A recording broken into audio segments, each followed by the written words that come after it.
Alors, dans les vidéos précédentes, nous avions vu les limites en plus l'infini. Cette fois, nous abordons les limites en un réel x0, c'est-à-dire limitant 3, limitant 0, etc. Donc on va considérer une fonction qui est définie sur un intervalle qui contient le réel qui nous intéresse, ou alors un intervalle qui est très proche, c'est-à-dire qui a comme borne ce réel.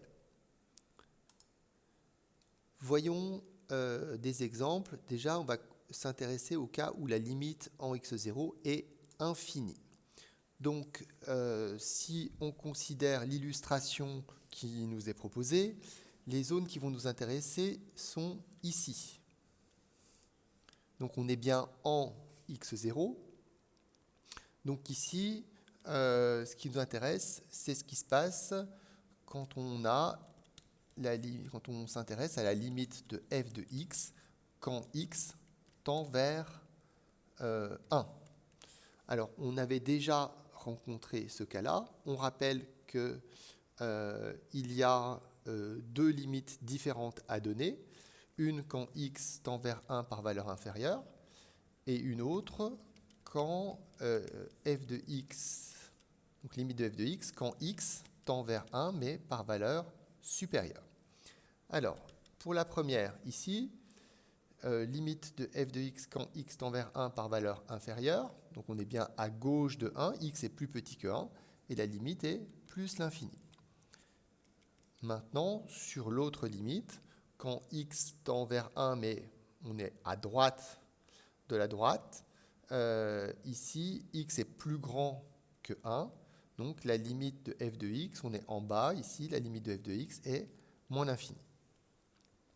Alors, on essaie de donner une définition, donc la définition à retenir en terminale, c'est que dire que la fonction f a pour limite plus l'infini en x0 signifie que tout intervalle de la forme a plus l'infini contient toutes les valeurs de f de x. Tous les f de x seront plus grands que a, à condition qu'on ait choisi x assez proche de x0.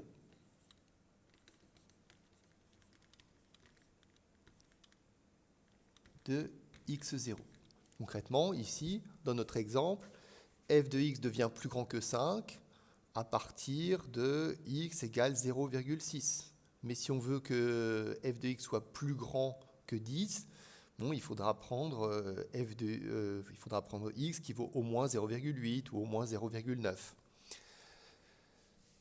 La notation, donc, c'est que la limite de f de x quand x tend vers x0 est égal à plus l'infini, c'est ce qui correspond à la définition telle qu'elle est écrite, sachant que dans les situations concrètes, on sera souvent amené à écrire un symbole inférieur ou un symbole supérieur sur x tend vers x0.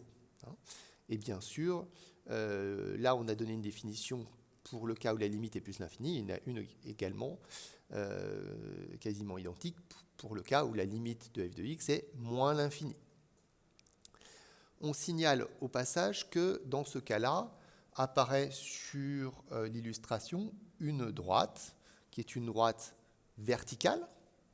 Donc on a une asymptote verticale. L'idée d'asymptote, on l'a déjà rencontrée pour une asymptote horizontale. L'idée générale est que la courbe devient très proche de la droite, ici et là. Alors, l'équation de la droite, ici, dans l'exemple, c'est x égale 1.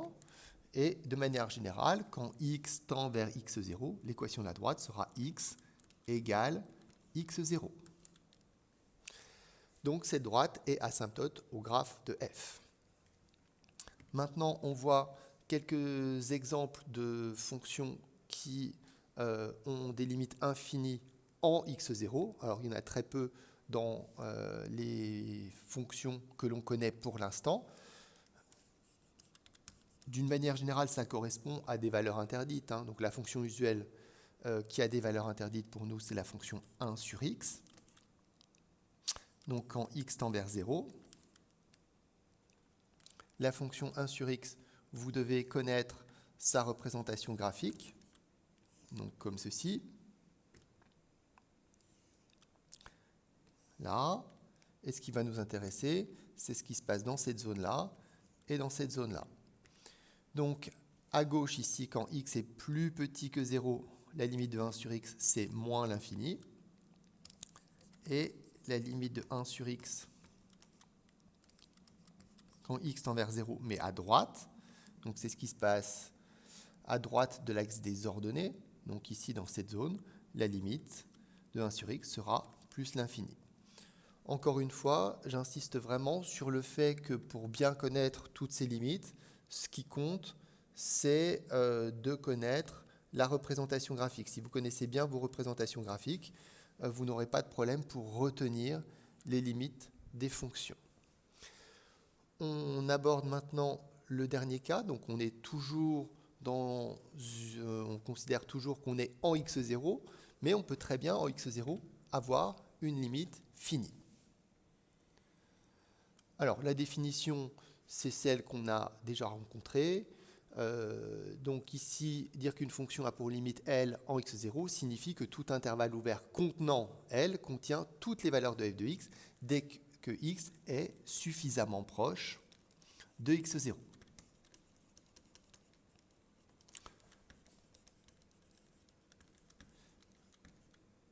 De x0. Donc ici, on donne la limite, bien sûr, la notation, limite de f de x0 est égale à L quand x tend vers x0. Il n'y a pas d'illustration pour ce cas-là parce que on est dans une situation qui n'est pas particulière et comme on n'est pas dans une situation particulière, il n'y a rien à voir. Hein. Donc il n'y a pas d'illustration, mais dans quelques temps, nous allons voir des situations qui posent des petits problèmes et on pourra un petit peu illustrer cette limite-là dans des cas un petit peu particuliers.